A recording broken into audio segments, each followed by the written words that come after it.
Muy buenas tardes. Disculpen, por favor, estos minutitos. Sinceramente tuve una dificultad con la presentación de la clase de hoy, entonces estaba tratando de resolver y por lo visto no voy a poder resolver. Eh, entonces les voy a pedir disculpas por los inconvenientes con relación a la presentación. Sin embargo, bueno, me encantaría poder iniciar antes, dar un material, ¿verdad? Audiovisual para que podamos analizarlo tal vez, si ya lo vieron, si ya lo vimos juntos, verlo desde lo que hemos tratado de aprender, lo que hemos gestionado, lo que hemos hablado, compartido, ¿verdad? Sobre esta temática, con ya eh, este pequeño trabajo de hacer investigaciones, ¿verdad? Sobre la temática y cómo es nuestra óptica sobre esta situación hoy, en este momento, con relación a la primera vez que lo vieron, si es que lo pudieron observar. Y bueno, y en caso que no, bueno, va a ser el primer intercambio con relación a este material. Entonces, a ver cómo estaría la óptica de cada uno de nosotros al observar este video.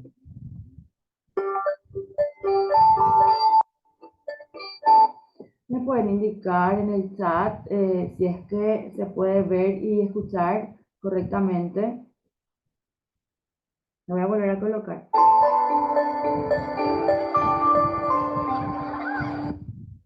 Se puede ver en la pantalla un video. Gracias, gracias, Carol. Sí, profe. Gracias, muy amable.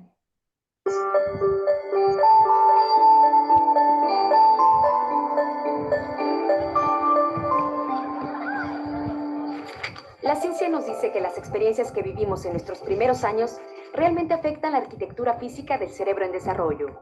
Esto significa que el cerebro no solo nace, sino que también se construye en el tiempo a partir de nuestras experiencias. Así como una casa necesita cimientos sólidos para sostener las paredes y el techo, un cerebro requiere de una buena base que dé soporte a todo su desarrollo futuro. Las relaciones positivas entre los niños pequeños y sus cuidadores literalmente construyen la arquitectura del cerebro en desarrollo.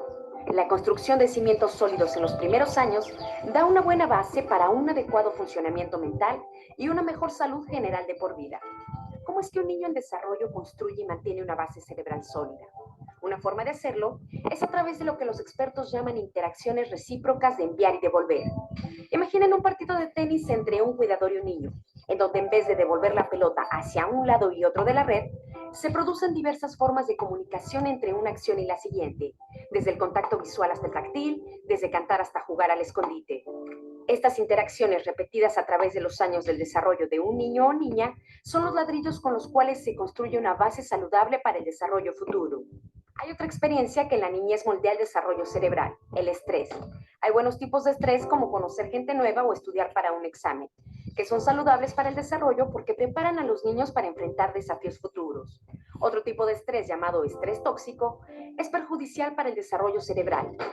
Si un niño está expuesto a situaciones como el abuso y la negligencia y no tiene un cuidador que le brinde apoyo, las estructuras básicas de su cerebro en desarrollo pueden sufrir daños. Sin un cimiento sólido que apoye adecuadamente su desarrollo futuro, el niño está en riesgo de experimentar problemas de salud, de desarrollo, incluso de adicción a lo largo de su vida. Es posible corregir posteriormente algunos de los daños que ocasiona el estrés tóxico, pero es más fácil, más efectivo y menos costoso construir temprano una arquitectura cerebral robusta. Una de las cosas que propicia una arquitectura cerebral robusta es el desarrollo de habilidades emocionales y sociales o el conjunto de habilidades que los científicos llaman funciones ejecutivas y de autorregulación. Estas habilidades se pueden visualizar como el control de tráfico aéreo en el espacio mental del niño.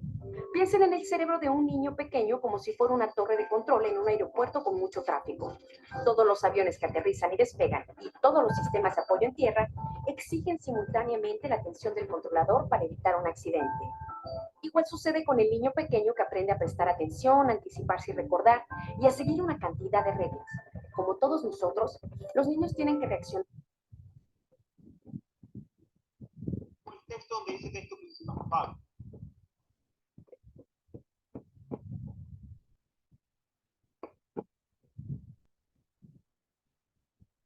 perdió. Perdón, un momento lo vuelvo a colocar.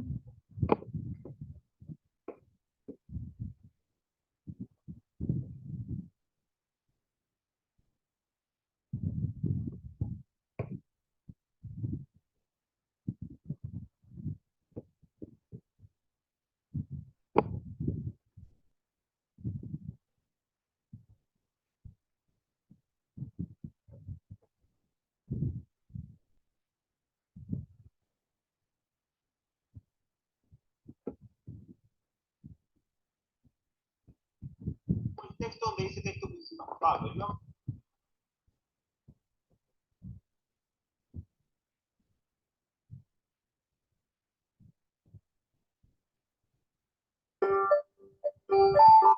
Enfrentar desafíos futuros, incluso de adicción a lo largo de su vida. Es posible corregir posteriormente algunos de los daños que ocasiona el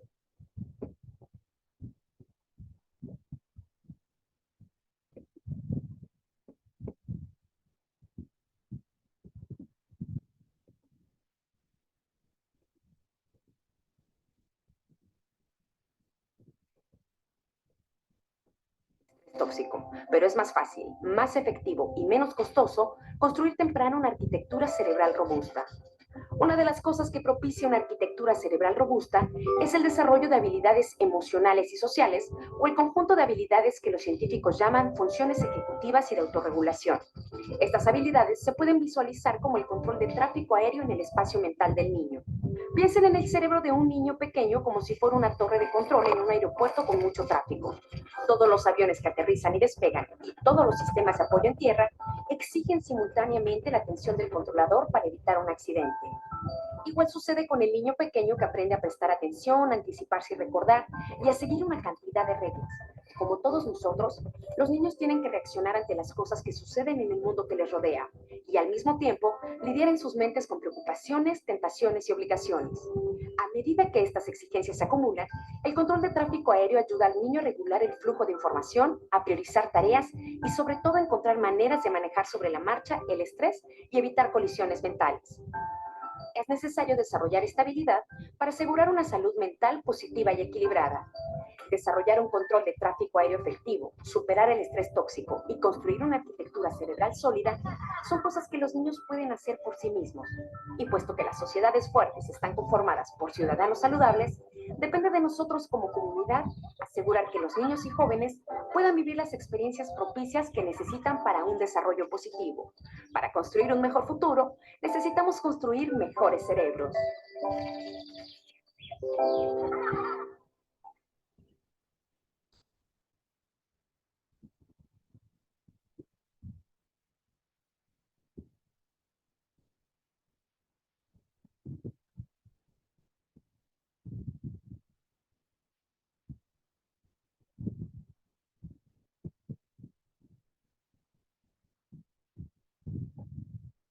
Muy bien.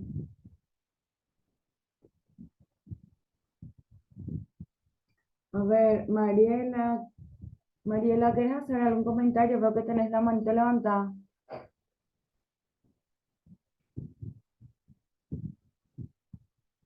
Mariela, si estás con ganas de decir algo o querés compartir algo, te podemos escuchar o te podemos leer en el chat.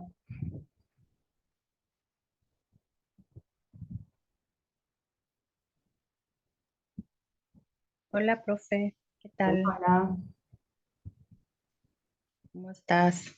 bien, bien, vos. Bueno, bien también. A mí me encantó el videíto porque yo siempre digo que el niño es una esponja que va absorbiendo todo en la vida. Entonces depende de nosotros, hablo porque tengo una hija ahora, por eso, de nosotros como familia, ir inculcándoles o guiándoles y mostrarles, como se dice, diversas experiencias positivas para el niño, pero también decirle que va a tener, como dice ahí, niveles de frustración, niveles, y que eso va a tener que también él sobrellevar de alguna u otra manera. Entonces, el acompañamiento familiar siempre es importante. Por ejemplo, anteriormente teníamos un pacientito que entraba en el salón y era, vamos a jugar, bueno, vamos a jugar, jugábamos. Él nunca tenía que perder, él nunca tenía que, él siempre tenía que ganar. Entonces uno vos le decía, no, vos perdiste tu turno, no, él lloraba, se enojaba. ¿Por qué? Porque él no sabía manejar su frustración, entonces para él, él sí o sí, él tenía que ganar. Entonces, eso, por ejemplo, también nos da la pauta que tenemos que enseñarle a los niños a las dos cosas, a saber ganar, a saber perder. Así como o sea, que es cierto lo que vos das, eh, ellos también reciben y viceversa, ¿verdad? Un niño que se le da amor, que se le da atención, que se le da cariño y que se le escucha cuando habla es muy diferente a ese niño que no recibe atención, que no se le escucha, que todo el tiempo se le está gritando. Eso se ve reflejado en su conducta y son chiquitos que son rápidos de identificar. O sea, si uno a veces en un aula de clase normal, uno identifica ya tiene más o menos esta, ¿verdad? Por su conducta. Porque el niño que es amado, es querido y es escuchado, tiene un comportamiento totalmente diferente al que no. Y bueno, bueno, eso es lo que también un poco de mi experiencia y de mi punto de vista, ¿verdad? Lo que es el video, ahora comentarle. Si alguien más quiere comentar algo, le vamos a escuchar. Muchísimas gracias. ¿Alguna persona más quiere hacer algún comentario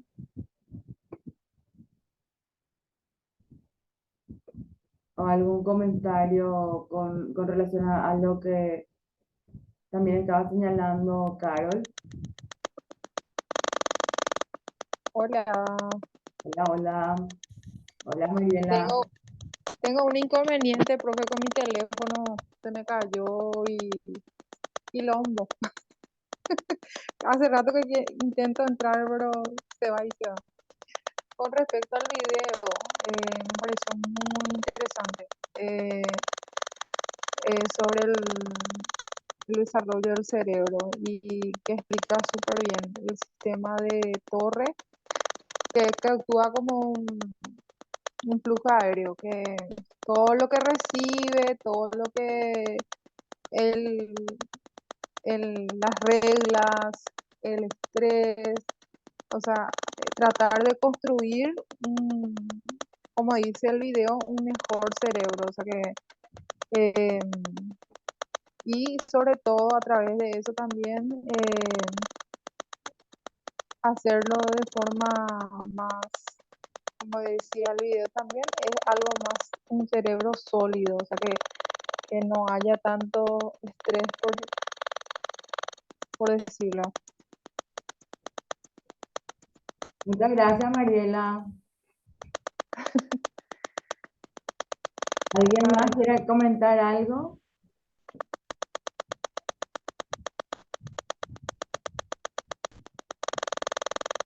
¿Alguien tiene un comentario más? Aquí tenemos 3 puntos de vista.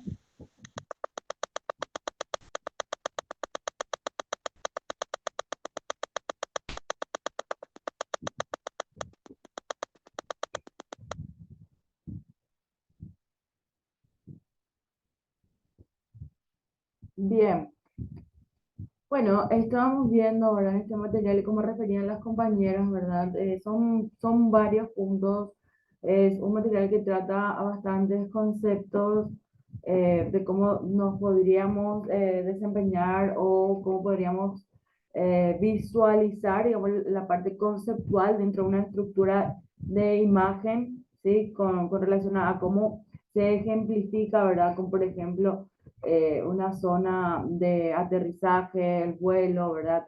Esto de lo del cimiento sólido, ¿verdad?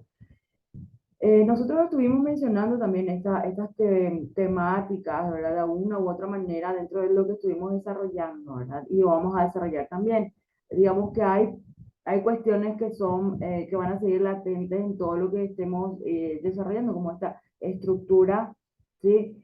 Para generar una estructura mobiliaria necesitamos esta base sólida, nuestro sustento sólido, ¿sí? Consideramos a la familia tradicional como la que sustenta a la sociedad, ¿verdad? De hecho, que en la enseñanza tradicional, en las escuelas eh, públicas, el enfoque, ¿verdad? Va dirigido a la familia tradicional nuclear, pequeña mamá, papá, hijos, ¿verdad? Digamos, esa sería la principal, o nuestro eje principal, ¿verdad? Y luego, obviamente, la familia un poco más ampliada que ya incluye a los abuelos y así vamos sumando, ¿verdad? Sin embargo, esta estructura familiar no es la única. La familia tiene una clasificación actualmente, seguramente ya también del conocimiento de la mayoría de los que estamos aquí presentes.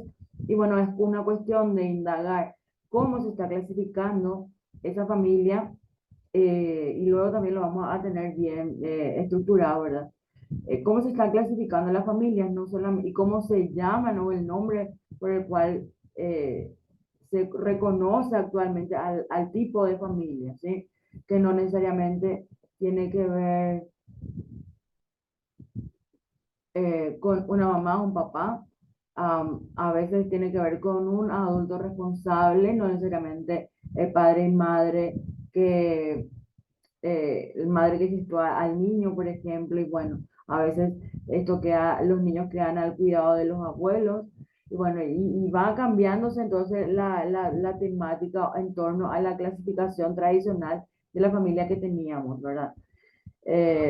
Por tanto, bueno, debiéramos intentar ajustarnos también a esto, a este cambio procesual, ¿verdad? De la terminología y la clasificación. Porque evidentemente en varios escenarios vamos a tratar y mencionar a la familia, porque obviamente la familia es el sustento o debiera ser la primera responsable encargada de velar por la calidad de vida y el desarrollo integral de calidad de estos pequeños. Entonces, chocamos generalmente con situaciones a veces que se pueden evitar cuando aclaramos de que existe una clasificación actual con relación a la familia, no tan actualizada a la fecha de hoy, ¿verdad? Pero sí de estos años tradicionales hasta hoy sí existe una clasificación y bueno, tenemos que aprender a manejar, ¿verdad? Eh, porque efectivamente a veces no tiene que ver con, a veces tiene que ver, por ejemplo, con esto que dejó como secuela de la pandemia, ¿verdad? Muchos niños sin papás, muchos niños sin papá y mamá, muchos niños sin mamá. Bueno, y hay un reajuste, ¿verdad? En cómo va a ser la crianza de estos niños. Evidentemente, dentro del seno familiar, hay situaciones que van a generar un estrés y lo que se menciona, ¿verdad? Que hace falta comprender o remarcar, ¿no? Yo creo que todos comprendemos, ¿verdad? Es remarcar, ¿verdad? Que el estrés, ¿a qué se refiere cuando se habla de estrés tóxico?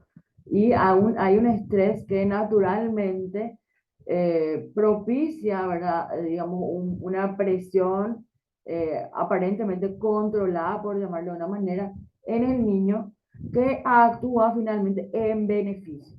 Y ahí ponen como ejemplo, en este caso, en el material que estuvimos viendo, los exámenes escolares. Evidentemente, en dependencia de la salud mental que tenga el niño, del acompañamiento que tenga el niño, de la salud y la forma tal vez armoniosa o no que el niño se está desarrollando y desenvolviendo en ese campo escolar, en ese ámbito, interacción maestro, maestra, alumnos, compañeros, colegas, ¿verdad? Cómo el niño se está sintiendo, ¿verdad? Y en dependencia de eso, ¿verdad? Ese estrés puede llegar también a ser negativo, ¿sí? Porque evidentemente si el niño está con una situación que tiene que ver, que se vincula, o en la cual, perdón, se vincula a la maestra o se vincula a la asignatura o tuvo una situación dentro del ámbito familiar donde hay una representación de lo que está ocurriendo en la asignatura que se está desarrollando en la escuela, evidentemente el niño va a relacionar eso y generalmente eso no da una resultante positiva. A veces hay un rechazo hasta por ir a la escuela. Bueno, y entonces ahí lo ideal sería intentar indagar qué es lo que pasa hasta llegar realmente a, a verificar cuál es la razón real por la que el niño se comporta de una manera llamativa. Evidentemente los niños que padecen algún tipo de trastorno, en este caso tal vez más vinculado a la conducta, más vinculado también a la gestión o al procesamiento mental, evidentemente van a reaccionar de manera diferente con relación a los resultantes de un examen o una evaluación, ¿sí? Evidentemente esto va a tener y tiene secuelas, ¿verdad? Cuando es, digamos, mal gestionado, por decirlo de una manera, ¿verdad? Tanto por las familias, por el docente, por el sistema educativo.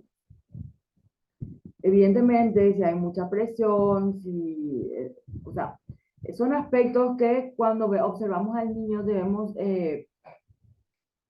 visualizarlo lo más correctamente posible, eh, poner nuestro ojo clínico y no realmente dar otra vez, hacer una observación o un destaque sobre que a veces una situación conductual o una situación que se desata a raíz de una situación de estrés que aparentemente debe ser controlado para que esto realmente sirva, mejor dicho, de puntapié para un crecimiento mayor en el niño.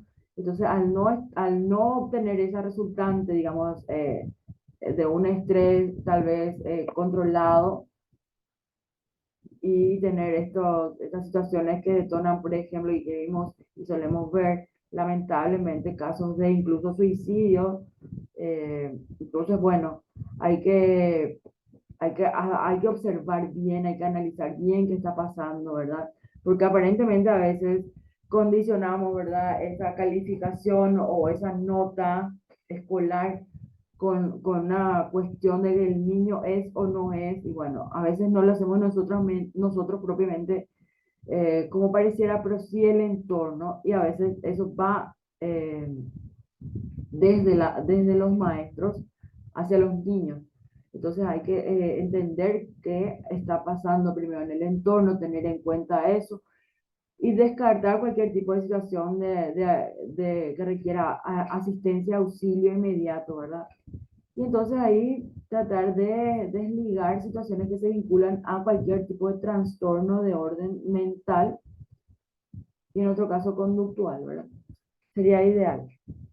Entonces, bueno, hay que ver este tipo de ejemplo con relación a la exposición a un tipo de estrés. Igual puede ser una competencia deportiva, igual puede ser una competencia, esa competencia deportiva puede darse también en el entorno escolar.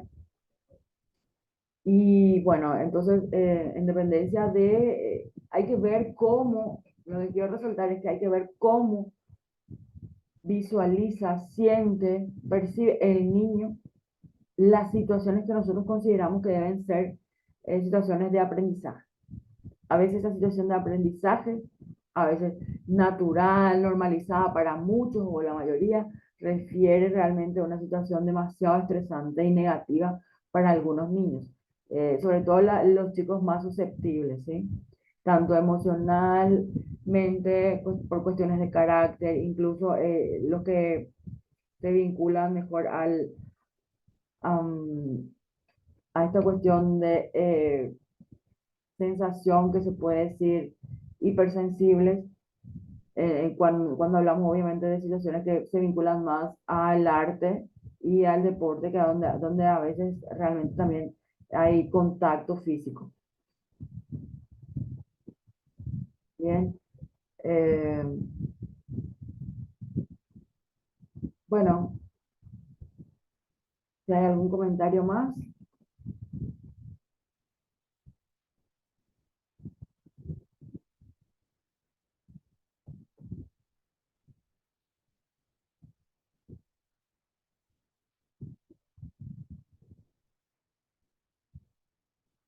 Bueno, es destacar simplemente que la estructura básica, la estructura mental, los circuitos mentales, lo que habíamos mencionado con relación a la proliferación de células neuronales, ¿verdad? son fundamentalmente,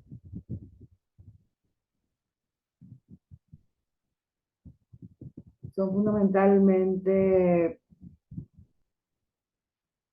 importantes o totalmente relevantes y sumamente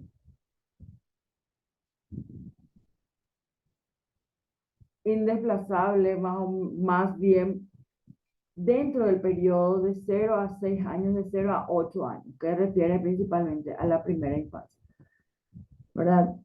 Eso realmente refiere a la formación de una arquitectura, ¿sí? A una arquitectura cerebral sólida. Esa es la expresión que se utiliza generalmente. Estoy tratando de conseguir la clase que yo tengo preparada para ustedes y no estoy pudiendo acceder. Por eso me ven un poco buscando aquí un poquito más. Entonces, bueno, esta arquitectura se ve,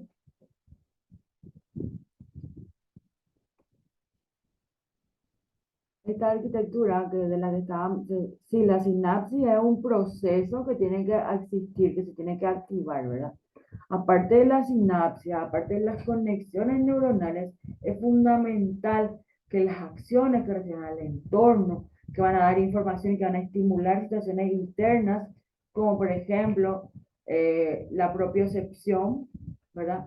Es importante activarla. Esa activación se va a dar desde el momento, por ejemplo, que mamá o papá, cuando lleguen luego de eh, luego del hospital, luego de dar a luz al bebé.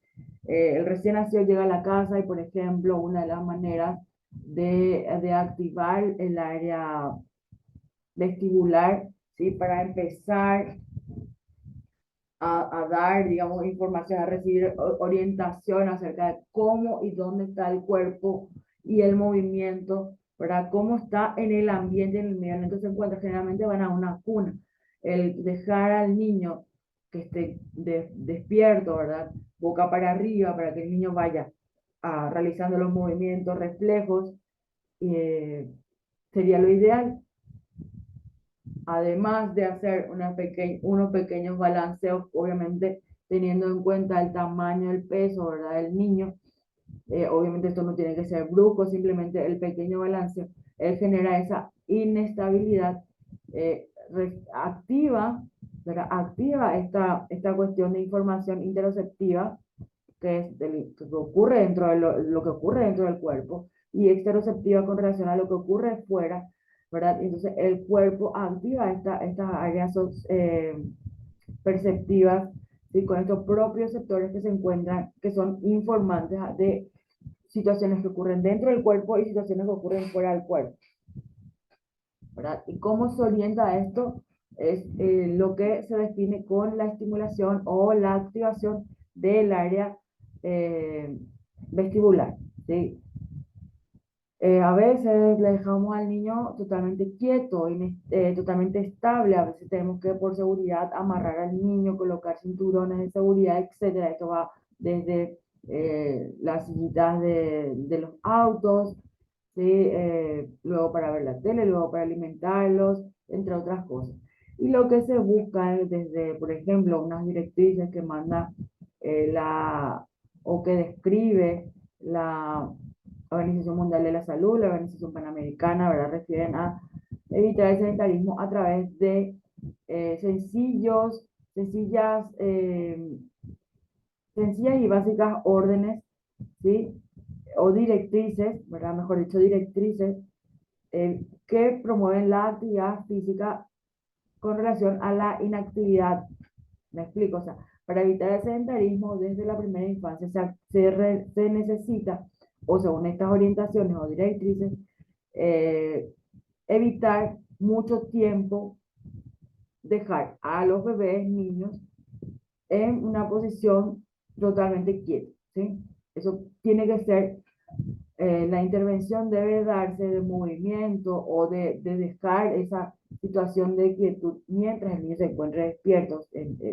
Eso hay que hay que manejar, ¿verdad? Con relación a la edad que va teniendo, la madurez que va teniendo, el desarrollo que va teniendo.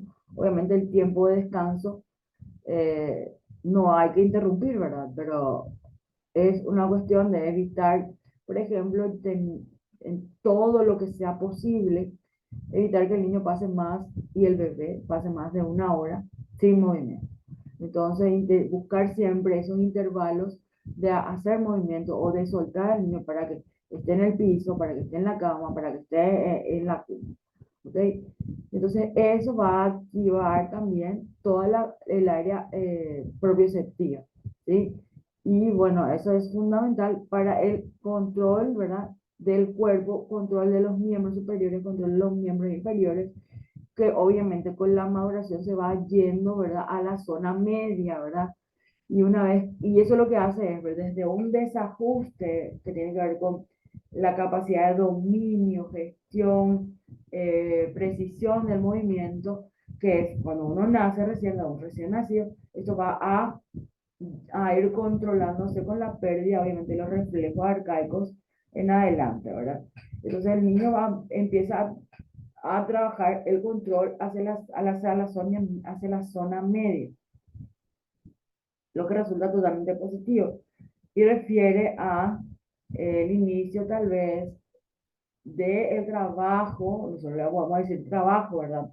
Evidentemente es un proceso natural, pero obviamente bien apuntado es muy positivo potenciar lo que tiene que ver o se vincula con las habilidades que se encuentran dentro de la escrita, dentro de las habilidades coordinativas, ¿sí? Que es acoplamiento, ritmo, el ritmo natural, por ejemplo, nos lo vamos a ver al gatear, también lo podemos ver y se evidencia con mayor exactitud desde la bipedestación, ¿verdad? Cuando el niño ya, aparte de quedar parado, realiza sus pasos y bueno, luego ya empieza a caminar solo sin inconvenientes. Y esa coordinación, sincronización, acoplamiento, todo eso que se da, esa coordinación global general, se ve en el caminar. Por eso también hicimos, ¿verdad? Estos trabajos que tienen que ver con ir describiendo, ir adentrándonos a los que son llamados hitos del desarrollo.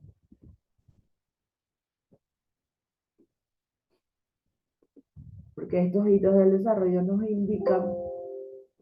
van a indicar en todo momento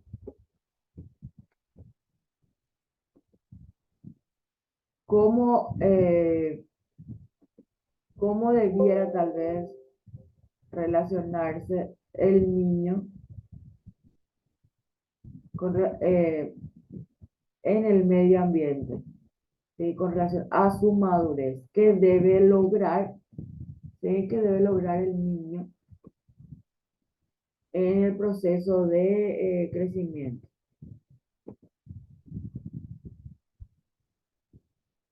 de maduración, y esos son logros motores, hay logros a nivel cognitivo, o sea, todo refiere a áreas del, del lenguaje y obviamente social, ¿verdad? Refieren a áreas del el desarrollo del niño, cómo se van o qué es aparentemente lo ideal, lo estandarizado, y no el 100%, porque esto cada región, ¿verdad? Lo hace y lo ajusta a la característica particular de los niños de ese lugar. Obviamente eso no pasa en el 100%, mucho menos en Latinoamérica y el Caribe. Pero bueno, no podemos decir que no existe, porque sí existe. Entonces tenemos que ver estos aspectos que van a ir enfocados primero tal vez am, a los sentidos, ¿verdad? Cómo interactúa el niño con su sentido a través de los sentidos, ¿verdad? La vista, cómo se va desarrollando. El niño, cuál va a ser la actividad primaria para potenciar la visión. No necesariamente tiene que ser poner al niño frente a un televisor con esos dibujitos animados que a lo mejor nos gustan mucho a nosotros porque nos parecen muy creativos, muy coloridos, muy bonitos. Pero bueno, el niño lo que va a diferenciar son dos colores, un color oscuro y un color claro en contraste. Por ejemplo, el rojo y el blanco, el negro y el blanco. ¿sí? Entonces, generalmente, cuando se hace estimulación visual, creo que ya lo comentamos, se utilizan, ¿verdad? Figuras geométricas que van en contraste y no necesariamente eh, flores muy lindas, que son un concepto un poco más abstractos para el niño y, digamos, esa pérdida tal vez o esa amplitud con relación a las formas no se capta, entonces vamos por unas figuras geométricas que son determinaciones, digamos, más rígidas y bien congruentes. Entonces ahí se pueden utilizar, por ejemplo, unos libritos, por ejemplo, en redes también van a encontrar videos cortos que van pasando formas que tienen que ver con círculos, todas las figuras geométricas, ¿verdad? Y le van colocando un pequeño ritmo y eso tiene que ver también con la necesidad de potenciar la visión, en este caso la visión, o sea, el niño debe seguir o ser capaz de seguir con la mirada, ¿verdad? A un objeto, al adulto, ¿sí? Debe ser capaz de sostener la mirada, ¿sí? Donde va el objeto, el juguete, el niño debe poder buscar, ¿verdad? Eso refiere digamos, como un hito, ¿verdad? En el área visual y que tiene que ver también con la comunicación.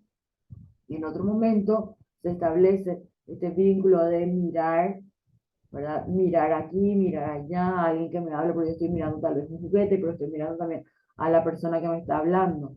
Entonces eso también, ¿verdad? Eso se llama atención conjunta, ¿verdad? Habla de los procesos, refiere al proceso de mayor dificultad que van integrándose poco a poco. Eso sería en la parte visual, obviamente que también con relación al lenguaje, la aparición del llanto, cómo es el llanto, cómo esto va incrementándose, cómo esto va apareciendo cada vez que tiene hambre el niño, cada vez que se siente mal el niño, la niña, cómo es el llanto, si realmente es un llanto de alarma, el llanto cambia, y esas cosas son informaciones sumamente fundamentales que debemos registrar y o enseñar a la mamá, a los papás, a los adultos encargados a también gestionar. Evidentemente, el llanto es como obviamente es la primera comunicación auditiva y también verbal o una comunicación, ¿verdad? Obviamente nuestros canales y nuestros códigos son difíciles y se van adquiriendo con el tiempo. Sin embargo, el conjugar la expresión verbal o los sonidos y completarlo con la expresión corporal que tiene que ver con los gestos de la cara, los gestos de las manos, ayuda a que se pueda entender el mensaje o solidifica el mensaje que uno quiere transmitir y eso es positivo y en el niño también se va viendo eso. Ahora, cuando mamá, papá, adulto encargado, responsable, llama al bebé en determinado momento que vamos a poder ver con estos hitos del desarrollo, cuando eh, el niño o la mamá llama Juanito, Juanito, por ejemplo, el niño no reconoce, primero no reconoce su nombre, el niño no gira a mirar, no se siente, no siente que se le está llamando, entonces no reacciona, entonces debiéramos corroborar obviamente con sonido, ¿verdad? Que generalmente los pediatras siempre realizan, ¿verdad? Esa verificación, de hecho se encuentra en la cartilla o en la libreta de controles médicos que debe llevar el pediatra y que obviamente debe ser responsable la mamá. Que siempre sería bueno, ¿verdad? Que podamos decir también y motivar a la mamá, a los papás, a los encargados, que soliciten siempre que el pediatra realice esa verificación de los hitos del desarrollo que se encuentran en la libretita y que si nota algún tipo de situación, también lo vaya marcando o lo vaya describiendo en las consultas que van haciendo. Lo va dejando en unas líneas que coloca el pediatra y bueno, pone fecha, por ejemplo, y edad del niño cuando ocurrió el suceso. Entonces, así se va haciendo el historial y vamos a poder tener mayor información importante. Bueno, cuando el niño no responde a la llamada, no reconoce el nombre, a lo mejor no hace seguimiento del sonido, yo tengo un sonido aquí, el niño no busca el sonido, ¿verdad? No le llama la atención el sonido, tenemos que hacer una verificación auditiva. Obviamente esto lo hace primero el pediatra, luego lo deriva a un audiólogo para su verificación correcta, adecuada, idónea, ¿verdad? Evidentemente, hay información que a veces se nos pierde por una cuestión tal vez de tiempo, tal vez por agilizar, tal vez justo fuimos y no era un día maravilloso o algo pasó y bueno, justo a nosotros o a justo a nuestros pacientes se les pierde algún tipo de información, ¿verdad?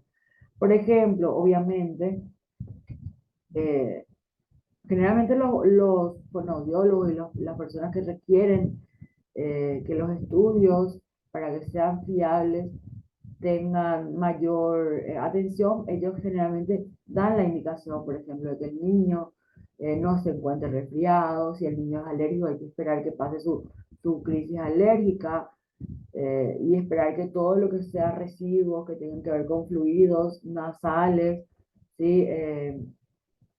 O lo que tenga que ver con algún tipo de inflamación del oído, ¿verdad? A veces hay que esperar que eso termine, eso acabe al 100% para poder realizarse ciertos estudios auditivos. Entonces, cuando se realizan de esta manera, la fiabilidad de la resultante no es favorable. Entonces, puede salir un falso negativo, puede salir un falso positivo. Entonces, lo ideal siempre es corroborar que estos detalles estén atendidos. ¿Por qué menciono, verdad? Porque evidentemente, eh, obviamente, si se hacen otomisiones acústicas, si se evalúan estas, ¿verdad?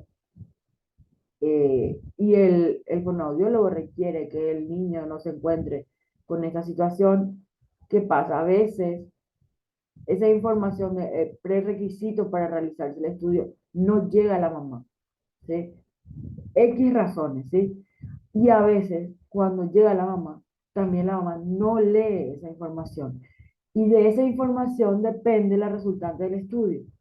En muchos casos, cuando hay una necesidad de hacer un estudio auditivo profundo, a lo mejor ya por segunda vez, el fonoaudiólogo, si se percata de la situación, tal vez una, una situación de resfrío grave, por ejemplo, vamos a decir, en el caso de la influenza, un niño que está en la segunda semana de influenza, del cuadro de influenza, evidentemente se encontrará todavía congestionado, ¿verdad? Habrá todavía eh, líquido digamos, en la zona auricular eh, que pudiera, que pudiera influir en la resultante de la evaluación. Y eso a veces la mamá no sabe, el responsable no sabe. Evidentemente, si consiguió, por ejemplo, turno y bueno, y es en un centro de asistencia donde no tiene que pagar y otra vez el turno fue, digamos, casi por suerte lo consiguió el día, dentro del mes que lo solicitó, bueno, entonces la mamá va a tratar de no perder el estudio.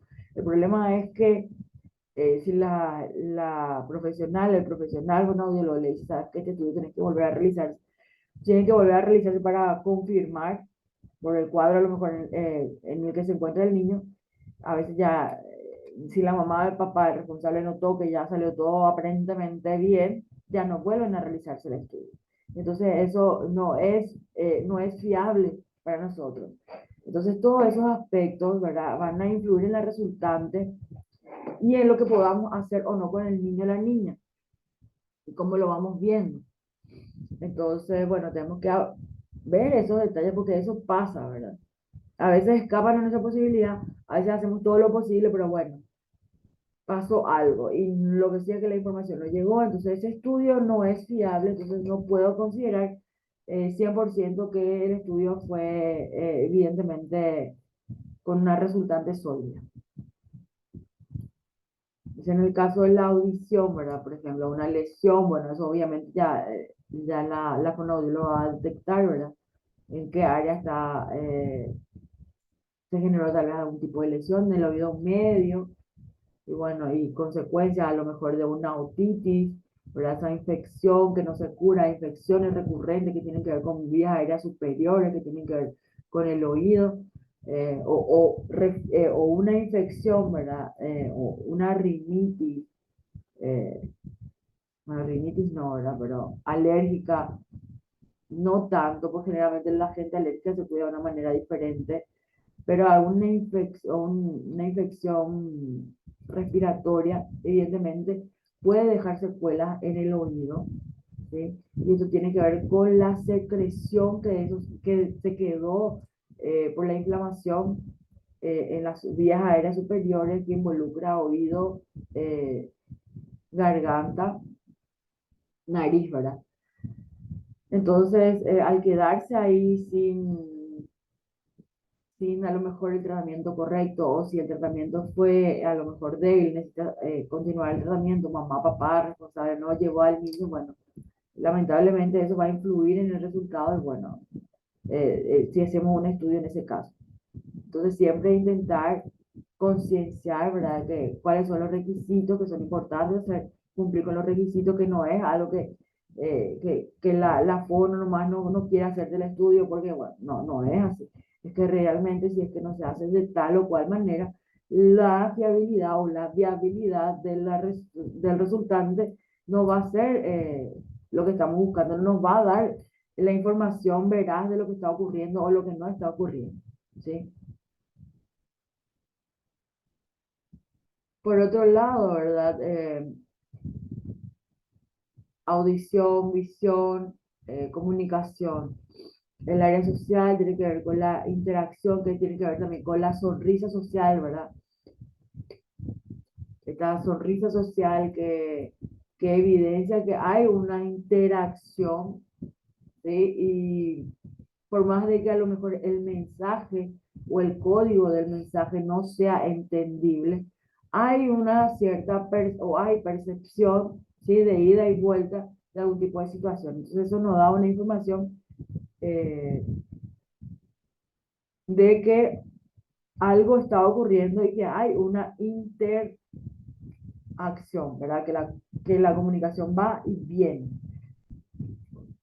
Se entienda o no, digamos, en este caso el mensaje cuando son bien pequeñitos. Y dentro del área motora, obviamente, tiene que ver todo esto de llegar a la zona media, ¿sí? Llegar a la zona media.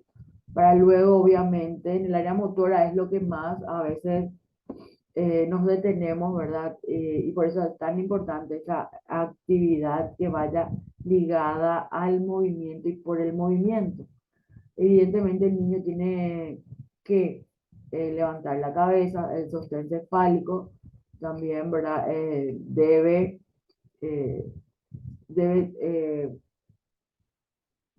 es como una torsión, pero es como un medio giro, en realidad no es giro, no se me viene la palabra correcta, pero refiere a un casi giro que hace a un lado, el volteo, ¿verdad? De un lado, del otro, a veces puede hacer un volteo completo de forma lateral, luego va a intentar sentarse, va a intentar gatear, ¿sí? Y el mantener, digamos, esa secuencia de aprendizaje con relación a la maduración es fundamental. Obviamente después ya viene la bipedestación y luego la caminata, ¿verdad?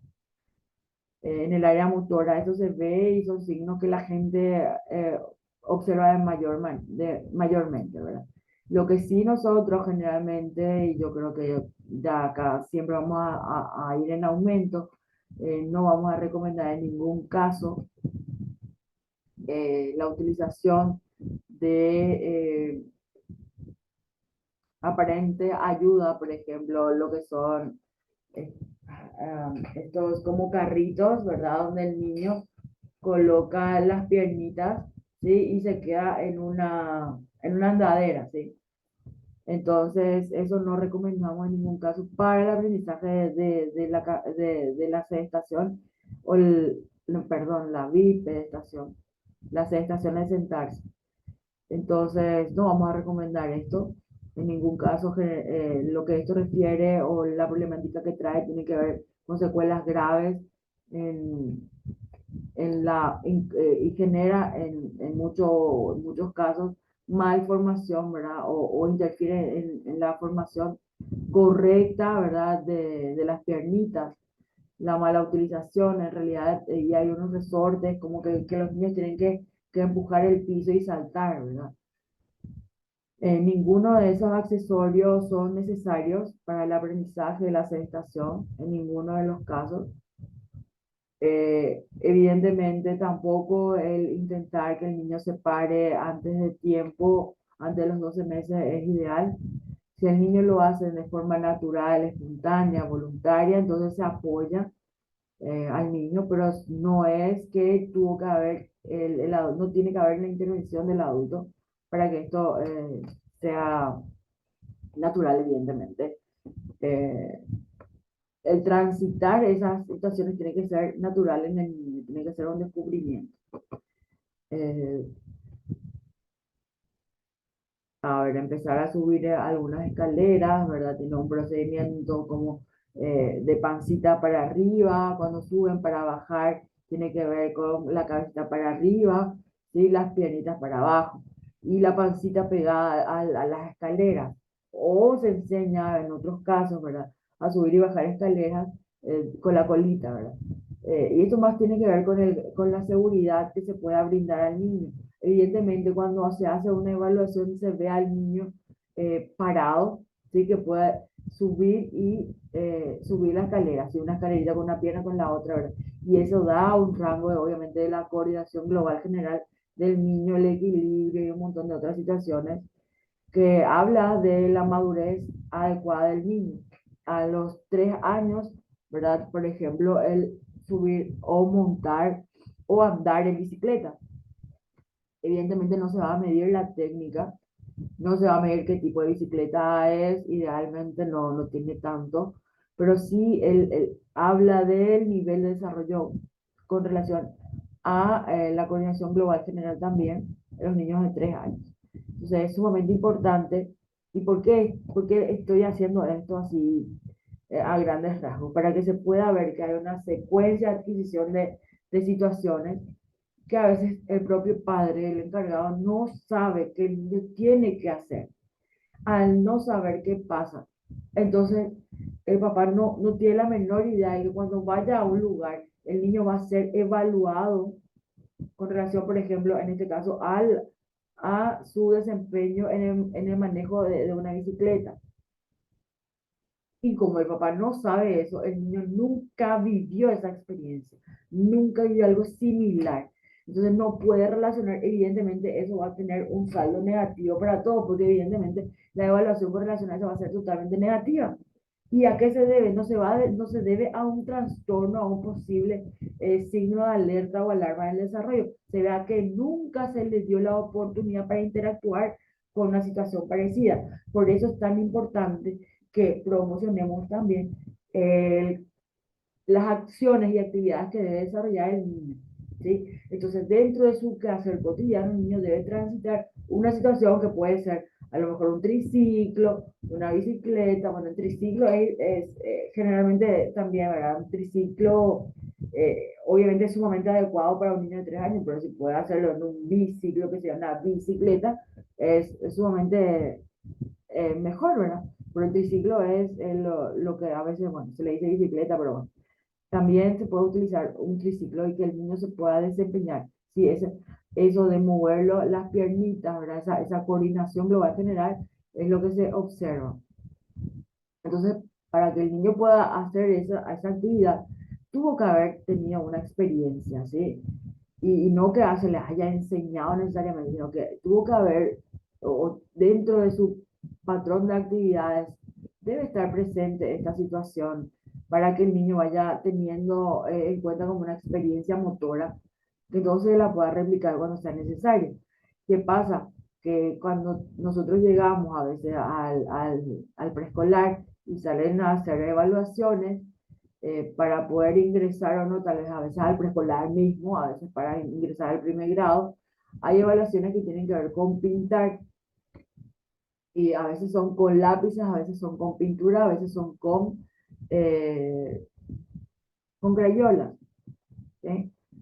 Obviamente, según el test evaluativo que utilicen, evidentemente va a solicitar pintar algo, dibujar algo, en otros casos hacer rayitas como la lluvia, ¿verdad? Hay baterías de test que refieren esa Batel, por ejemplo, Kumanin, refieren una integración básica, ¿verdad? Lo que tiene que ver con la acción de la pinza digital, la precisión, la coordinación núcleo-manual, entre otras cosas, ¿verdad? Entonces, evidentemente, un niño a quien nunca en sus 5 años de vida, se les brindó una oportunidad para dibujar, para pintar, para hacer garabatos, no va a tener esa experiencia a nivel motor, a nivel cognitivo. Entonces no va a poder replicar en la evaluación. Y a veces esa es una problemática grave porque al no hacerlo dentro de la evaluación, eso refiere a un negativo o aún no lo logró, bueno, por cambiar el término. Y si no lo logra, ya puede ser una señal de alarma y ahí es donde tenemos que observar. Es una señal de alarma si él no lo sabe hacer, sí, pero realmente el niño fue expuesto a una situación donde él podría dibujar, donde él podría garabatear. Esa es otra pregunta que nos surge, ¿verdad? Entonces, es muy importante hacer las preguntas correctas a veces y hacer esas observaciones asertivas, ¿verdad? Evidentemente, si nunca tuvo una situación parecida que explorar, ¿cómo vamos a evaluar adecuadamente? ¿Verdad? Eso nos genera un margen de error bastante grave. Entonces, para tener en cuenta esas acciones, y por eso también llevar a los padres, a la familia, esta información es fundamental. ¿Alguna duda, algún comentario, algún aporte con relación a los hitos y a los comentarios? No sé si alguna psicóloga por acá quiere hacer algún comentario con relación a la evaluación que tiene que ver con Batel o Kumanin.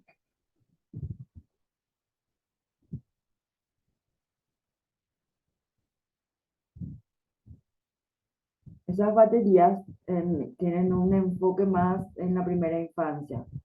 Sí, evidentemente, hay otro que no estoy recordando ahora el nombre.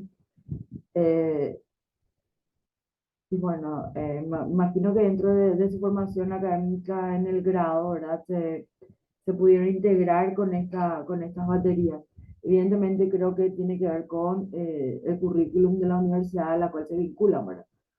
Para, o sea, hay algunos que le dan prioridad a la ejercitación en baterías y hay otros que creo que no por lo que estuve viendo y compartiendo con otros colegas.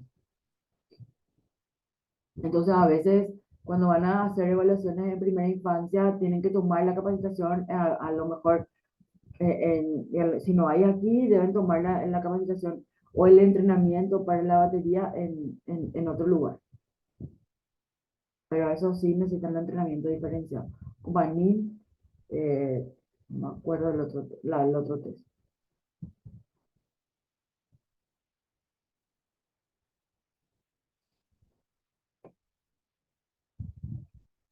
¿Algún comentario, chicas?